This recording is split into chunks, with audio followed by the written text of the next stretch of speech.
Hi, it's my pleasure to have Judy Samuelson to come and talk to us. Judy, do you want to introduce yourself?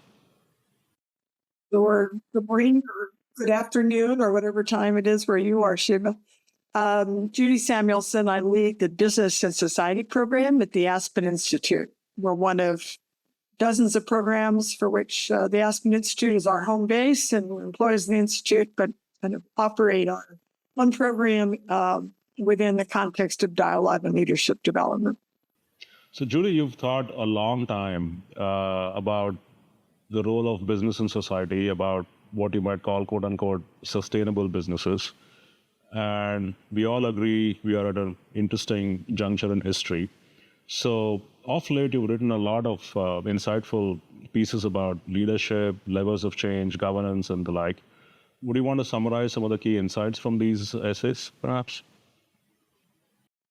Well, summarize, I don't know if I could get to the bottom line of this moment. It feels like a very complicated moment to me. But I think one thing that I would just start out saying is that we approach our work with the belief that business is simply the most maybe influential. I don't know. I hesitate to use the word powerful because that isn't necessarily good or bad. That's just says, but it is an influential institution. It is obvious to us that we need business at the table to solve our most complex problems. I don't know, whatever it is that keeps you awake at night, but I can pretty much probably in a few seconds tie it back to business and its purpose and its intentions and its leadership and its staying power and its ability to harness remarkable talent, global reach, distribution systems to address the complicated questions that we're facing as a society, from climate to economic opportunity. And all of these things are very relevant now in the business and in the boardrooms as well. I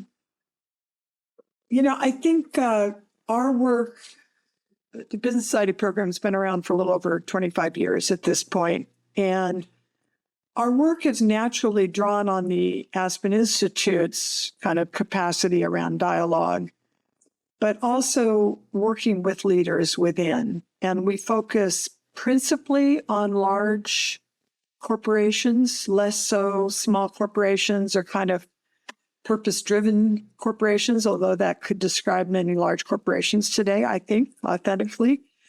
But we've always, our levers of change, I believe, tend to be either dialogue, unpacking some kind of barrier to our mission, which is aligning business decisions with the long-term health of society.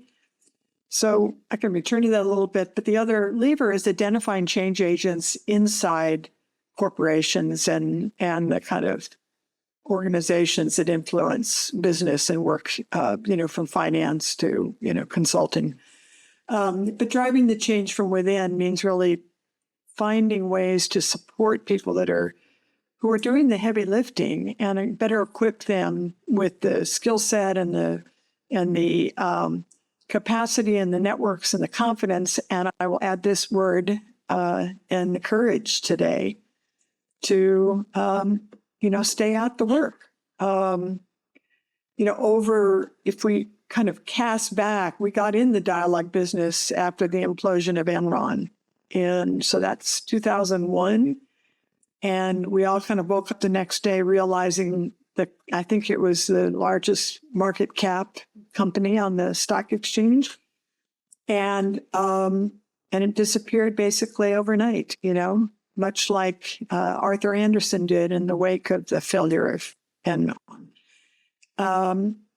So that was a stunning outcome. And it compelled us to kind of go back and say, what's really driving this kind of sudden effect? And I think we're working on some of the same questions we were then today. They continue to manifest. We haven't solved the problem, but I think we've brought greater consciousness to the question of what really is the purpose of a corporation.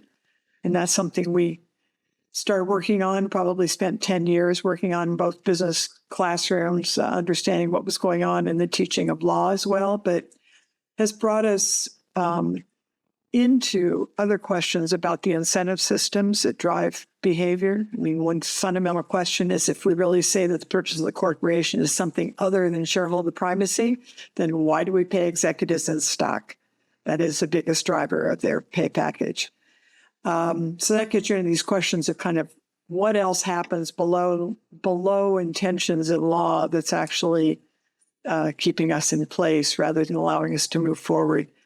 And today we're much more focused on the questions around the boards and governance. We released something about a year and a half ago called the Agenda for the Prepared Board, which is kind of a series of questions that directors in boardrooms should be thinking about if we're really going to harness and utilize the capacity of these extraordinarily influential corporations.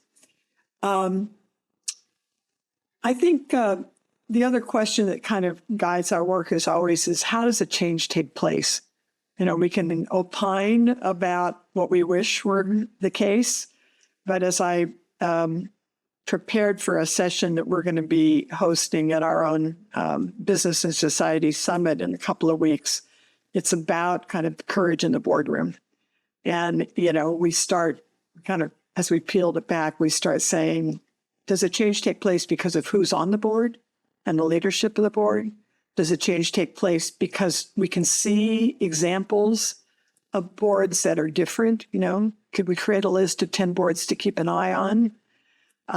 Does it happen because of an experience that directors have that enables them to kind of practice asking more provocative questions or useful questions in boardrooms that actually could open up new ways of thinking?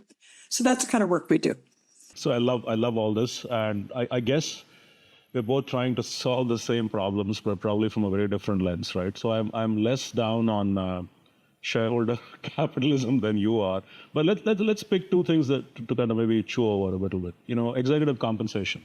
I often say there's very little pay for performance. That's just a myth. Every company in its proxy statement claims, oh, we pay for performance. I mean, really, the numbers keep going up. There's hardly any variability in these numbers. A lot of it is stock and option based. So question number one for you, what might an ideal executive compensation package look like if it were not based on stock price? So that's one issue. Second, and I want to come and talk about boards. I'm heavily involved in training directors. One of the biggest issues is groupthink and selection. If you ask too many questions, the recruiter will probably make sure that you're not on a board. So lots of boards are unfortunately quite captured. How do you inject some kind of constructive dissent in that bubble that a lot of boards have descended into is a serious challenge. Maybe that's the next question. And then I just want to hear your thoughts and then come back and maybe chat some more. Well, CEO pay and boardrooms. Two of my favorite topics. Look, I think pay for performance rolls off the tongue.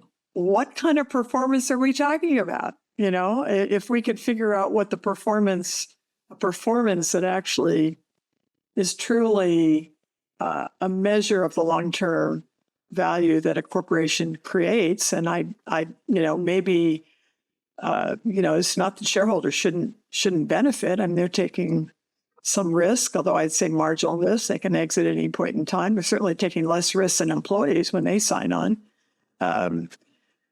But I think that I don't know that we've really kind of harnessed enough the kind of questions about what does a high-performing corporation really look like, and if we could figure that out. But I don't think there's one answer here, And we're aware of all of the kind of modifiers, kind of ethical capitalism and the sustainable capitalism and this and that. Well, what should a high-functioning company look like that stands the test of time? What would they really elevate? And that's going to depend on what industry you're in and how you make your money. But making the money is a byproduct of a well-intentioned corporation, and of course, you have to be profitable, or you're not going to last. But I think when we put too much of a spotlight on the stock price, which we clearly have in pay packages, I think it's like 60, 70, 80% is a typical kind of ratio of attention that the share price, and it doesn't, most companies will say, well, we're talking about something long-term, but the social scientists understand this better, and it does rebound to kind of what occupies the CEO's brain in the short term. So that's a fundamental question. One, Shiva, that I'd love to know if what you think as well. As far as boardrooms and whether we have, if we can populate boardrooms, I think that does come back to the question of what the CEO really wants. I mean, they appoint the board members. I mean, yes, the shareholders have something to say about who retains the seat or could, but we also know that on the CEO pay votes that became the norm in the U.S., that shareholders vote for the CEO pay as long as the stock price is going up. They don't care. And employees don't tend to care. They tend to think of it as something exceptional. They don't tend to care about outsized pay packages. So I don't know that that's something that people are deeply disturbed about, even though as a kind of social measure, we know that it's out of performance. As we like to say, paying executives at the rate that we are makes it look like the only person who matters to the airplane is a pilot. And God knows we know that's not true. And so I think consciousness at the CEO level, we're missing something there when it comes to CEO pay.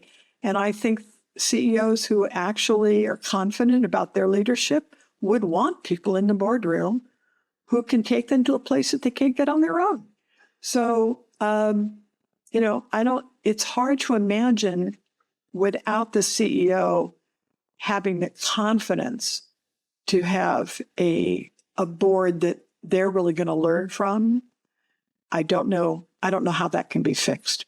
But I'm going to add to the list of woes. I think passive investing, unfortunately, makes things even more problematic, because the classic agency problem, the distance between the owner and the manager, has become far worse with passive investing.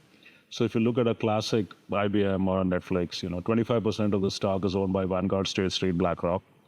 It's not obvious that they're engaged owners. So I often joke, your biggest shareholder now is a computer program. What the computer program doesn't care as long as you are in the index. So that's something that we don't discuss as often as we perhaps should when we have these conversations about, excess focus on stock prices and short-termism and so on. There's a disengaged owner. Couldn't that invite the question then, why do we so over-index on stock to begin with? I mean, there's, your solution is let's figure this out and make sure that we have the right kind of shareholder kind of influence. I would say, you got your money. As Len Stow used to say, you got your money at the IPO.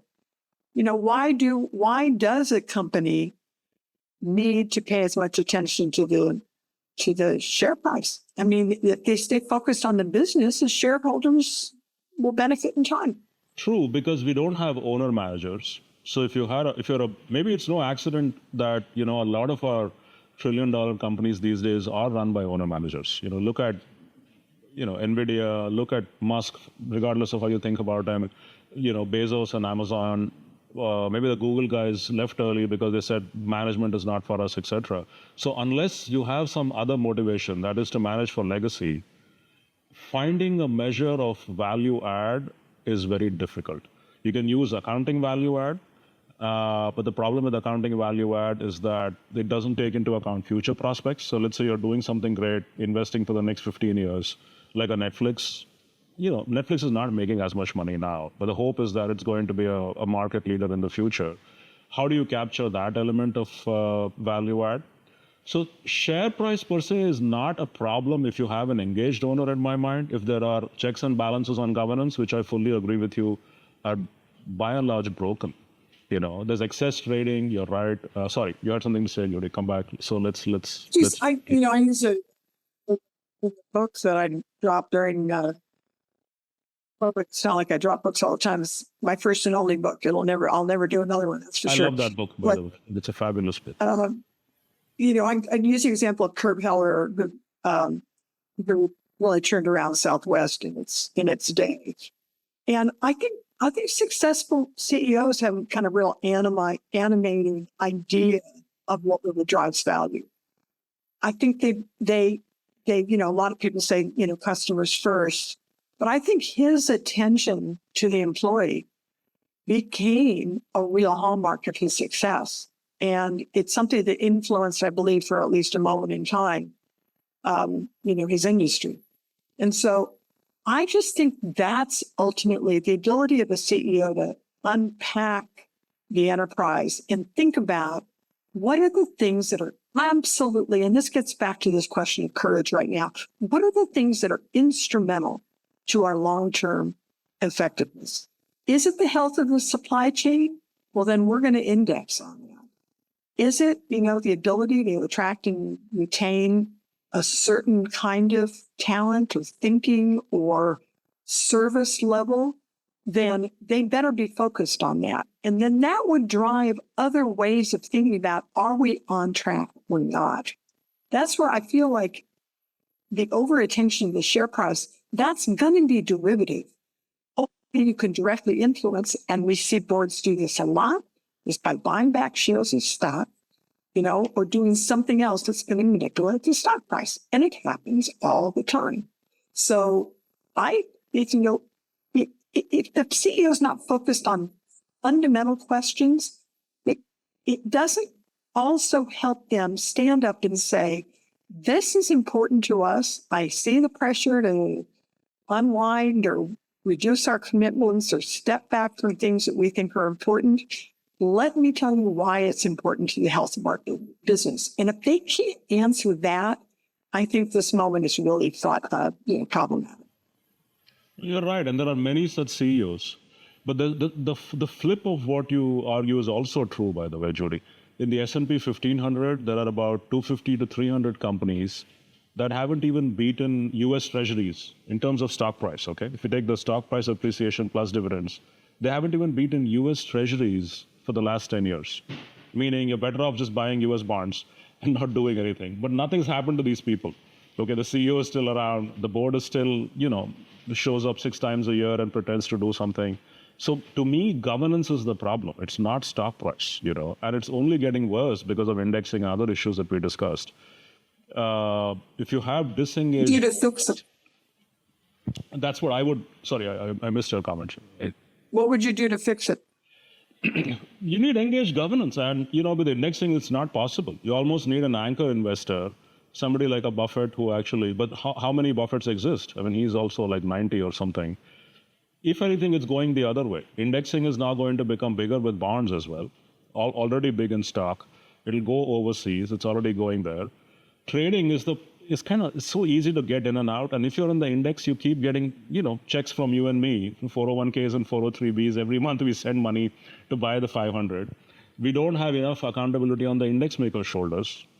For example, why are these 300 stocks in the S&P 1500 if they haven't even beaten treasuries? So that's another area that I think we should discuss and highlight. So I would focus more on inadequate governance. The stock price per se is a scorecard, okay? I mean, every scorecard has a problem. If you overdo earnings and so on, they'll go fudge earnings. I mean, I often joke, if there was CEO's shoe size multiple, then Wall Street will find a way to make sure that the CEOs are all basketball players. So it's not... Yeah, go on, sir. Well, it sounds like the difference between how you look at it and how we look at it. I mean, I think we're using the term governance in different ways. I think you're embedded in your assumption about governance is this governance needs to come somehow from the market, from the financial market or from the stock market. And I think of governance as that, the corporation owns itself. It is not owned by the shareholders. Your shareholders own, shares of stock, and they come with singular and important rights. But most of them are most important in dissolution, not during as a, organizing, not as an ongoing enterprise. And governance has got to be, it's an internal game. I mean, the responsibility of directors is to the health of the enterprise. And so I think just that fundamental question and getting real clear on what then is a director's job is a good starting point. I just view it as the whole corporate form to me is legal fiction. It's a set of contracts, arguably. Management is arguably the most important player here. That's why they're on the show. The boards, by and large, are ineffectual. Employees in the US don't really have a lot of power. Do suppliers have some power? Well, maybe, maybe not. So it's a power game, and capital providers do have power in an abstract sense. I mean, they don't care about which individual stock they own, but as collectively, if the institutions get mad at you, then you're in trouble. Takeover markets are not as good as they frankly need to be. So I would say you also need to empower the short sellers and the activists like the Elliots of the world. The short sellers keep overvalued stocks in check, and the likes of Elliott keep undervalued stocks in check if you're not deploying capital. So there is some good to be had from empowering shareholders in general. You have to worry about why our CEOs are as powerful as they possibly are. Why don't the other stakeholders in the game have as much power? I don't know. But these are some things, a few things to think about. So we're both concerned about how companies work. Perhaps we differ on what the solutions might be. But it's anyway a start of a conversation, hopefully. We're almost running out of time. Any final thoughts? And by the way, I love your book. I should say that again. So people should read it. Whether they agree or disagree with you is not the point, but you have amazing case studies there and great ideas. Leave it there then. Thank you so much for your time. Thank you so much, Judy.